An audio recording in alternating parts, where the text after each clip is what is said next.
வணக்கம். நான் ஸ்ரீரங்கம் ரவி உங்களோட பேசிகிட்ருக்கேன். இது புத்தாண்டு 2024 ஜனவரி மாதத்திற்கான நிகழ்ச்சி. எனது உலகங்கணிந்த 2024 வருஷத்துக்கான ஒரு வாழ்த்துக்களை உங்களுக்கு முதல்ல தெரிவிச்சுக்கிறேன். எல்லாருக்கும் இந்த ஆண்டு நல்ல ஆரோக்கியம், நல்ல ஒரு செல்வ வளம் எல்லாம் பெருகி சந்தோஷமாக இருக்கணும் என்ற பிரார்த்தனையுடன் இதை தொடங்குகிறேன். முக்கியமான விஷயம் என்னன்னு பார்த்தீங்கன்னா, இந்த ஒரு காலகட்டத்தில் உத்தராயணம்னு சொல்லுவாங்க. 2024 ஜனவரி 1ஆம் தேதியிலேருந்து 15ஆம் தேதி, அதை பொங்கல் டே சொல்கிறோம். அந்த பொங்கல் டேயோடு உங்களுக்கு என்ன ஆகுது, உத்தராயணம் அன்னியிலேருந்து ஆரம்பம். 15ஆம் தேதியிலேருந்து உத்தராயணம் ஆரம்பம். தொடர்ந்து 6 மாதங்கள், கிட்டத்தட்ட ஜூலை 15 வரைக்கும் நம்ம சம்மர்னு சொல்கிறோம். உத்தராயணம்னா என்ன? சூரியன் வளரக்கூடிய காலம். அப்போது இந்த காலத்துலேருந்து தான் தொடங்கிறது. ஏப்ரல் மே சொல்லவே வேணாம், நம்ம ஊரில் இருக்கிற ஹீட்டு.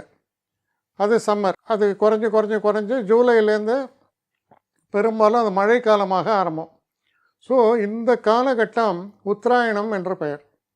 இந்த உத்தராயண காலத்தில் தெய்வ வழிபாடுகளுக்கெல்லாம் உகந்த காலம். இந்த உத்தராயண காலத்தில் எல்லா நல்ல காரியங்களுக்கும் ரொம்ப உயர்வாக சொல்லப்பட்டிருக்கு. திருமணம், அப்புறம் கிரகப்பிரவேசம், இந்த மாதிரி நல்ல காரியங்களுக்கெல்லாம் அது ரொம்ப உகந்த காலமாக சொல்லப்பட்டிருக்கு. அதுக்கு தசையில் செய்யக்கூடாதுன்னு இல்லை, ஆனால் இது ரொம்ப உயர்ந்த காலம். கடகராசி. கடகராசி நேயர்களை பொறுத்த வரைக்கும் கொஞ்சம் பிரச்சனை பண்ணுற மாதிரி இருக்குது. Major planets. சனி 8ஆம் இடத்தில் இருக்கிறார். அவர் 10ஆம் இடத்தை பார்க்கிறார். அப்போது தொழிலில் என்ன ஆகும், ரொம்ப கேர்ஃபுல்லாக இருக்கு. என்ன ரீசன்னா, ஏதாவது ஒரு விஷயத்தை நீங்களே இனிஷியேட்டிவ் எடுத்து கூட பண்ணுவீங்க. ஆனால் அந்த மாதிரி இனிஷியேட்டிவ் எடுத்து பண்ணும்போது கூட கொஞ்சம் நிதானப்படுங்கள். இந்த வேலையெல்லாம் சொல்லுவோம் ப்ரோட்டோக்கால்னு, அந்த ப்ரோட்டோக்கால் ஃபாலோ பண்ணுங்கள்.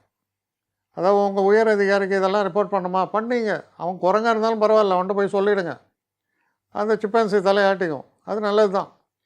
எதுக்காக இதை சொல்கிறேன்னா, இதை நீங்கள் செய்யலைன்னா நாளைக்கு என்ன ஆகும், ஏதோ ஒரு தப்பு வந்தது, இவன் எதையுமே என்கிட்ட இன்ஃபார்ம் பண்ணுறதில்ல, அவனாக நினைக்கிறான், அவனாக பண்ணுறான்னு உங்களை தருதலைன்னு பட்டம் கட்டிடுவாங்க. உங்களுடைய ஹார்ட் ஒர்க்கெலாம் வேஸ்ட்டப்படும்.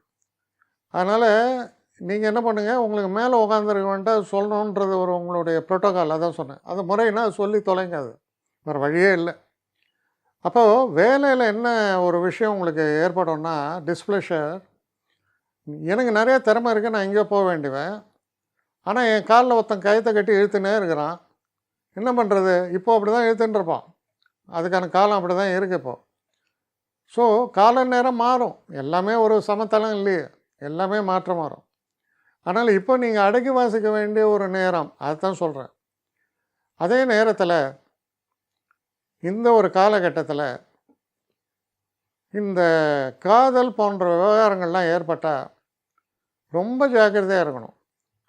சுக்கிரன் 6ஆம் வீட்டில் போகும்போது நீங்கள் சாதாரணமாக ஹாய்னு யாராவது விஷ் பண்ணால் கூட அவன் ரவுடி பையன் சீன்றான்னு சொல்லிவிடுவான். பெண்கள் விஷயம், பெண்கள் ஆண்கள், அதுதான் சொல்ல சுக்கிரன் உங்களுக்கு இந்த காலகட்டத்தில் பலமாக இல்லை. ஜாக்கிரதையாக இருக்கணும். அப்போ திருமணம் போன்ற விஷயங்கள்லாம் தள்ளி போகிறதா? தள்ளி போகலாம். கொஞ்சம் நிதானப்படுங்க. என்ன ஆகிட போகிறது? ஒன்றும் பிரச்சனை இல்லை, நிதானப்பட்டு செய்யுங்க. ஆனால் இதற்கெல்லாம் மீறி ஒரு பெரிய ப்ளஸ் பாயிண்ட் உங்களுக்கு என்ன இருக்குது தெரியுமா? குரு உங்களுக்கு இப்போ போயின்னு இருக்கிறது 10ஆம் வீடு. 10ஆம் வீட்டில் குரு இருக்கும்போது ஒரு ப்ளஸ் பாயிண்ட் என்னென்னா, உங்கள் திறமையை யாரும் மறுத்து கூற முடியாது. இவரிடம் திறமை இருப்பதை ஒத்துந்தான் ஆகணும். அதில் குறை சொல்லலாம், குத்தம் சொல்லலாம், ஏதாவது சொல்லலாம். அதுக்கு தான் கொஞ்சம் கேர்ஃபுல்லாக இருங்கன்னு சொன்னேன்.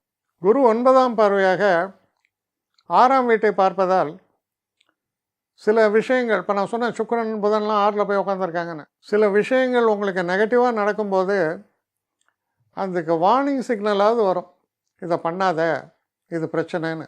அதாவது உங்களுடைய இன்னர் வாய்ஸை லிசன் பண்ணணுன்னு அர்த்தம்.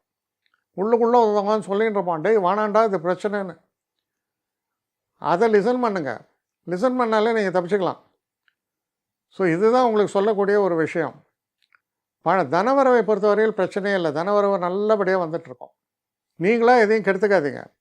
இந்த நேரத்தில் போய்ட்டு அட்வென்ச்சரஸாக இதை நான் பண்ண போகிறேன், நான் என் வேலையை விட போகிறேன், நான் அதை பண்ண போகிறேன், இதை பண்ண போகிறேன், எதுவுமே உறுதியாக இல்லாமல் இப்போ ரிஸ்க் எடுத்திங்கன்னா கொஞ்சம் தொல்லையில் மாட்டுப்பீங்க. அதனால் சில விஷயங்களில் நீங்கள் கேர்ஃபுல்லாக இருந்தீங்கன்னா, அஷ்டமத்து சனினால் பிரச்சனை இல்லை, நம்ம தாட் ப்ராசஸில் தான் பிரச்சனை.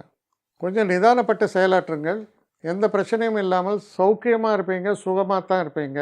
நிறைய பேர் என்னை எப்படி காண்டாக்ட் பண்ணுறதுன்னு கேட்குறாங்க. ஸ்ரீரங்கம் ரவி 1 ONE போடக்கூடாது, Srirangam Ravi 1 number. So Srirangam Ravi 1@gmail.com இந்த அட்ரஸ்க்கு எனக்கு என்ன மெயில் அனுப்பணுமோ உங்களுடைய குவரிஸ் அனுப்புங்க. ஆனால் இதில் முக்கியமான ஒரு விஷயம் என்னென்னா, இந்த குவரிஸ் வந்து ஒன்லி ஃபார் அப்பாயின்மெண்ட்ஸுக்கான கட்டணமும் உண்டு. உங்களுடைய பிரச்சனைகளில் வந்து நான் கவனமாக பார்த்து உங்களுக்கு நான் இது பண்ணுறேன், பேசுகிறேன் உங்களோட. ஆனால் எல்லாமே டெலிஃபோன் மூலமான ஒரு டிஸ்கஷன்ஸாக தான் இருக்கும். ஆனால் இதில் முக்கியமான ஒரு விஷயம், அவசியம் உள்ளவர்கள் மட்டும் இதை உபயோகப்படுத்திங்க. வணக்கம்.